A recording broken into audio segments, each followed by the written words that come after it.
Terpujilah Engkau ya Allah, Allah kami yang dahsyat, Tuhan kami yang menaungi bumi. Dan setiap kami ya Tuhan seraya memuji, menyembah, memuliakan akan nama Dikau. Karena kami tahu Tuhan kemana hati kami memandang, kemana kami berharap. Kami tahu ya Tuhan, dunia ini hanyalah tempat sementara bagi kami. Dan pada waktunya dan akhirnya kami harus bertemu muka dengan muka bersama dengan Tuhan. Dan pada saat itulah ya Bapa, apakah yang kami bawa? Emas, perak ya Tuhan tak layak menempati surga. Tetapi ya Tuhan, iman dan kepercayaan kami. Dan apa yang telah kami tabur, itulah ya Tuhan yang kami tuai. Biarlah kiranya kami bukan saja mengumpulkan harta di bumi, tetapi kami juga mengumpulkan harta surgawi. Biarlah kami boleh bijak bagaimana kami harus mengatur segala sesuatu itu ya Tuhan, agar pada waktu kami bertemu dengan Engkau, Engkau berkata, anakku, hamba yang setia, terimalah beberapa kota, terimalah beberapa mahkota. Bukan engkau seraya berkata, bukan orang yang menyebut Tuhan, Tuhan akan masuk ke dalam kerajaan Allah, tetapi dia yang melakukan kehendak Bapa. Pada waktu itulah kami terkejut. Engkau berkata, aku tidak mengenal Engkau. Tuhan, biarlah tak seorang pun di antara kami kehilangan itu ya Tuhan, keselamatan kami yang daripada Tuhan. Berkati hamba-Mu ya Bapa yang akan menyampaikan kebenaran Injil ini.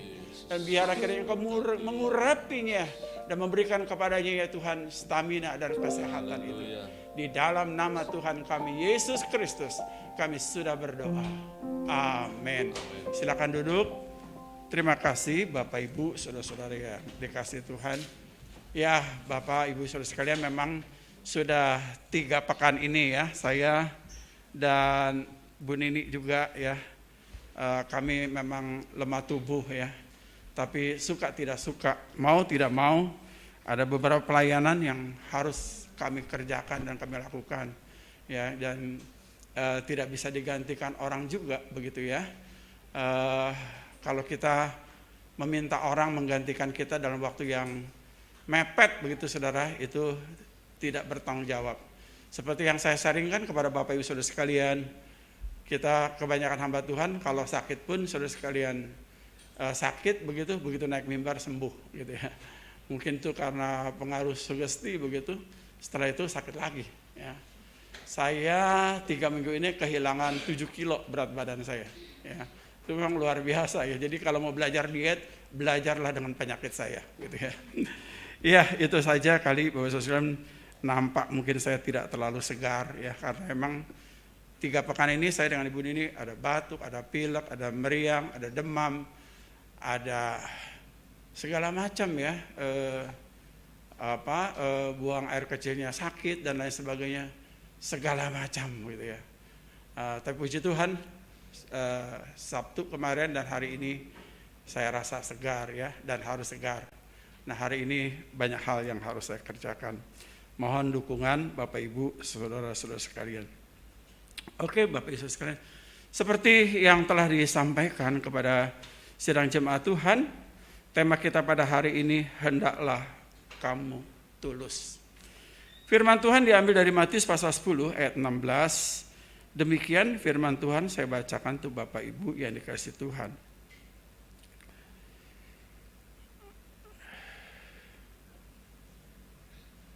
Lihat, aku mengutus kamu seperti domba ke tengah-tengah serigala.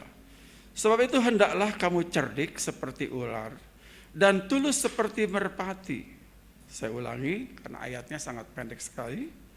Lihat, aku mengutus kamu seperti domba ke tengah-tengah serigala. Sebab itu hendaklah, kata hendaklah ini kata perintah. Kamu cerdik seperti ular dan tulus seperti merpati.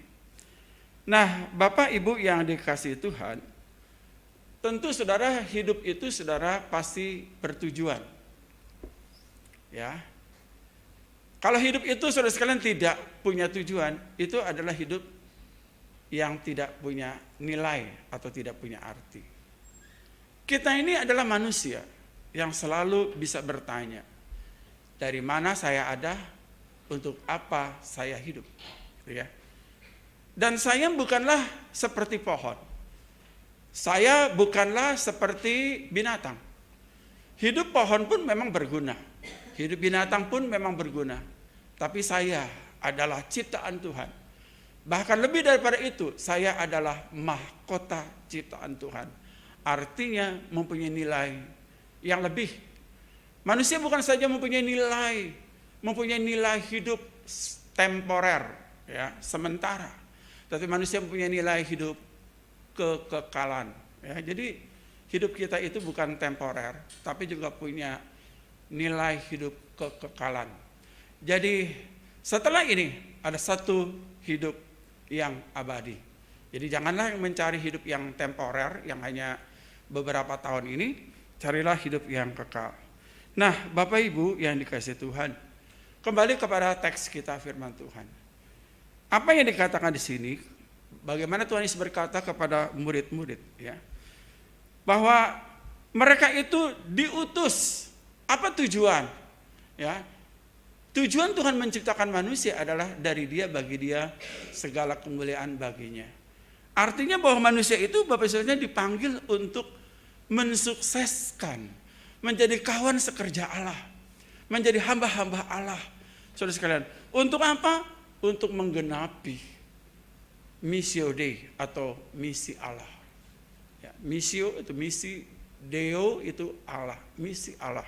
Nah, bagaimana saudara sekalian kita menggenapi atau melakukan misi Allah? Jadi tujuan hidup kita bukan sekedar beranak pinak, ya, mencari harta, kekayaan, punya berapa gedung, punya berapa aset dan lain sebagainya.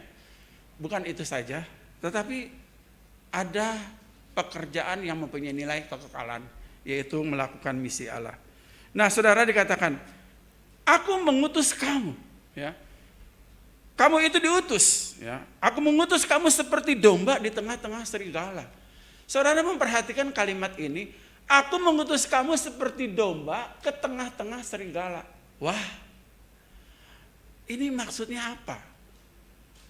Kita diutus ke dalam dunia itu seperti apa? Domba di tengah-tengah serigala. Saudara, beda level lah, ya. Kalau kita bicara serigala dan domba, beda level, gitu ya. Kita ini dikatakan seperti domba, diutus ke tengah-tengah serigala. Dan di dalam utusan itu, dalam misi itu, kita harus memenangkan misi itu, begitu ya. Bagaimana mungkin domba bisa menang di tengah-tengah serigala? Bagaimana mungkin orang Kristen di tengah-tengah dunia yang ganas dan keras ini, yang penuh dosa ini, saudara sekalian, dan ada kuasa-kuasa, saudara sekalian, dikatakan apa? Bahwa musuh kita bukanlah darah dan daging, tetapi melawan penguasa-penguasa udara, saudara. Dan digambarkan di sini bagaimana kita sebagai domba diutus ke tengah-tengah serigala, di tengah-tengah serigala. Kita menjadi makanan yang empuk. Domba itu di tengah-tengah serigala menjadi makanan yang empuk, saudara. Kenapa? Karena domba itu tidak punya sistem pertahanan tubuh, tidak punya sistem pertahanan memenangkan pertarungan, saudara. Dia hanya mungkin punya 2 tanduk, begitu saudara. Dan tanduknya juga mungkin bisa melingkar sedemikian rupa. Dan domba itu kalau mau dia bertarung, Bapak Saudara sekalian, dia adalah binatang, saudara sekalian, yang memberi tanda-tanda, begitu. Dia gentle di dalam pertarungan itu, saudara sekalian. Ya, tidak ada orang yang menusuk dari belakang. Dia benar-benar kalau bertarung, dia bertarung, ya, secara gentle. Dan pada waktu saudara sekalian dia akan bertarung, saudara, domba itu biasanya dia tidak langsung menyeruduk. Dia biasanya mundur beberapa langkah. Artinya apa? Sudah terbaca, begitu saudara, ya. Domba ini akan menyeruduk musuhnya demi mempertahankan dirinya, akan segera terbaca. Orang akan tertawa. Nah, ini sekarang dia mau menanduk kita. Kenapa? Karena dia mundur beberapa langkah. Orang kabur lari. Sudah terbaca. Dan terlalu polos dengan cara bertempur seperti itu, ya. Bertarung seperti itu terlalu polos, pasti dapat dikalahkan. Dan musuhnya adalah serigala, saudara. Serigala itu dia dilengkapi dengan peralatan, saudara sekalian, dan naluri yang tajam untuk membunuh. Dia predator yang dahsyat. Dia punya cakar yang tajam dan dia punya gigi yang tajam, saudara sekalian. Dia bisa mengunyah dan membeset musuhnya, dan dia tahu kapan dia bertindak. Dia tidak seperti domba. Dia akan mengendap-endap, saudara sekalian. Dan pada waktu yang tepat dan tiba, saudara, dia akan menerkam mangsanya. Itulah domba di tengah-tengah serigala. Betapa saudara dan saya di tengah-tengah dunia ini, saudara sekalian, melawan penghulu-penghulu udara, saudara sekalian. Bukan darah dan daging. Pertempuran yang mudah dilawan karena terlihat. Tetapi musuh kita itu tidak terlihat, Bapak Ibu saudara sekalian. Dan kita berada dalam situasi seperti itu. Bagaimana Anda dan saya mau memenangkan pertarungan itu? Domba di tengah-tengah serigala.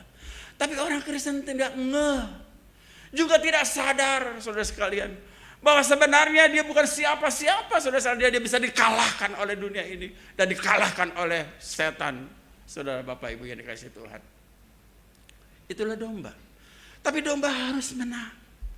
Dan di dalam kalimat berikutnya, saudara, dikatakan apa di sini dalam kalimat berikutnya?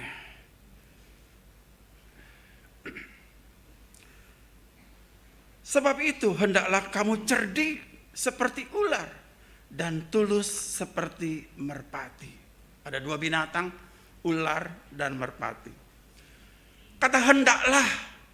Jadi sebagai domba itu janganlah terlalu polos seperti itu, karena memang pertahanannya seperti itu.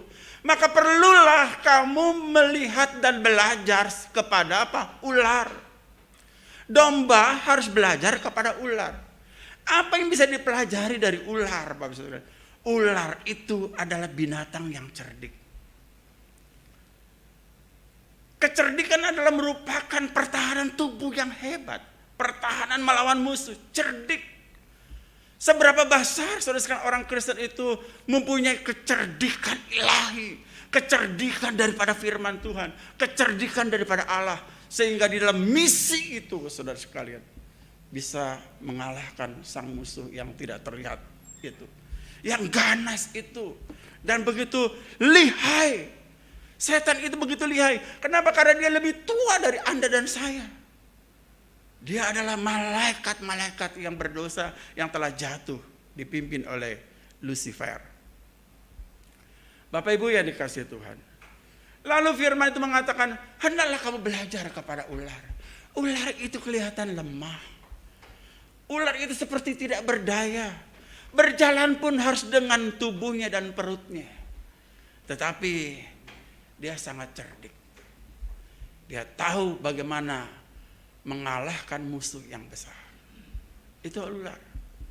Kecerdikan inilah sebenarnya saudara sekalian yang dibutuhkan oleh anak-anak Tuhan, oleh murid-murid Tuhan di dalam melaksanakan misi Tuhan itu. Cerdik. Harus cerdik. Orang cerdik itu saudara sekalian adalah orang yang bisa terselamatkan. Orang cerdik itu adalah orang saudara sekalian yang bisa ditaruh dimanapun dia berada. Orang cerdik itu adalah orang yang bisa hidup, Bapak Saudara sekalian, dimanapun dia berada. Cerdik. Dan yang kedua dikatakan, hendaklah kamu seperti tulus seperti burung merpati. Saudara, merpati itu ada mungkin 200 spesies, lebih banyak sekali itu merpati, saudara sekalian. Nah, saudara, di dalam melaksanakan misi itu kembali lagi, belajarlah kepada burung merpati. Apanya yang mau kita pelajari dari burung merpati? Kalau burung elang begitu saudara sekalian itu hebat, begitu ya, burung elang. Dia bisa mengangkat musuhnya saudara sekalian berapa kali lebih berat dari tubuhnya. Dia mengangkatnya dan membawanya terbang tinggi dan menjatuhkannya di karang, lalu pecah, lalu dia makan mangsanya. Itu elang. Karena cakarnya, paruhnya yang tajam. Tapi burung merpati apa? Seperti yang saya katakan kepada Bapak Ibu sekalian, orang menikah itu lambangnya burung merpati. Tapi satu ketika saya kaget begitu ya, bukan burung merpati, tapi angsa. Dia lambangnya angsa ya, ada ya, angsa. Mungkin angsa sebanding dengan merpati kali ya. Nah Bapak Ibu sekalian, kenapa merpati? Ya, karena merpati itu adalah binatang yang tulus. Dia adalah binatang saudara sekalian yang tidak pindah ke lain hati. Kalau dia mencintai sang jantan, saudara, dan sang jantan juga mencintai sang betina, dia tidak ada istilah poligami, poliandri dan lain sebagainya. Dia penuh dengan kesetiaan. Dia tulus gitu. Kalau saudara sekalian sang betina ini mati, kira-kira sang jantan apa yang dilakukan, saudara? Sang jantan itu pergi menyendiri dan dia mendekur sampai dia mati. Kesetiaan yang luar biasa.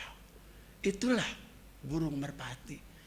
Nah saudara, dari pelajaran ini apa sebenarnya Bapak Ibu yang dikasihi Tuhan? Dalam melaksanakan misi Tuhan itu saudara sekalian, bukan saja saudara sekalian polos, tetapi saudara sekalian kita harus cerdik ya, seperti ular, dan kemudian kita juga harus tulus. Tulus itu saudara sekalian adalah sesuatu yang penting dalam hidup manusia, saudara. Kenapa demikian? Kita membutuhkan saudara sekalian pendeta-pendeta, penginjil-penginjil yang tulus. Hamba-hamba Tuhan yang tulus. Kita membutuhkan istri-istri mengasihi suami yang tulus. Kita membutuhkan suami-suami yang mengasihi istri dengan tulus, saudara sekalian. Kita membutuhkan pengerja-pengerja yang tulus, saudara sekalian. Bukan sekedar perform. Bukan sekedar melakukan sesuatu, tetapi dia melakukannya itu dengan tulus.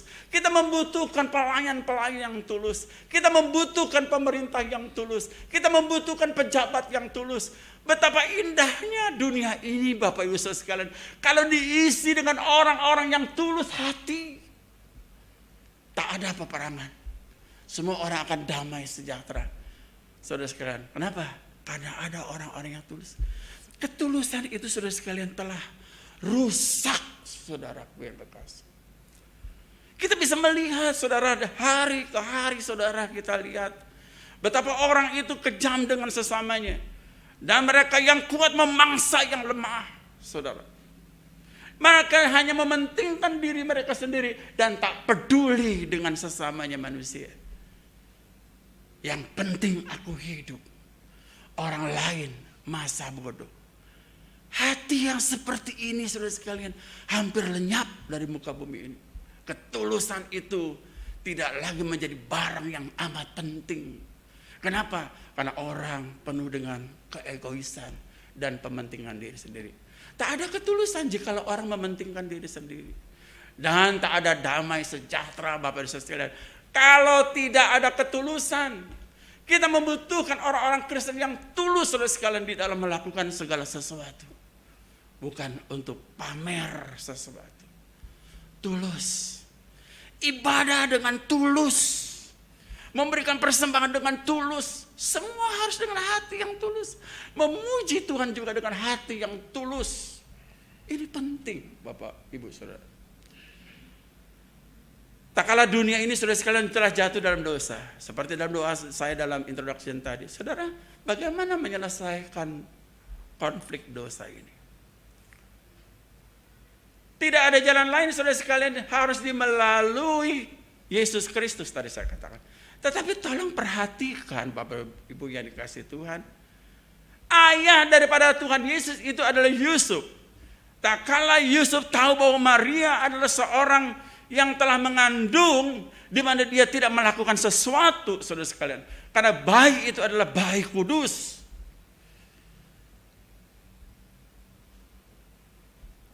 Dan Yusuf mengatakan apa? Ia tidak ingin membuat Maria itu, mempermalukan Maria itu. Dan Alkitab mengatakan apa? Bahwa dia adalah orang yang tulus. Tulus hati.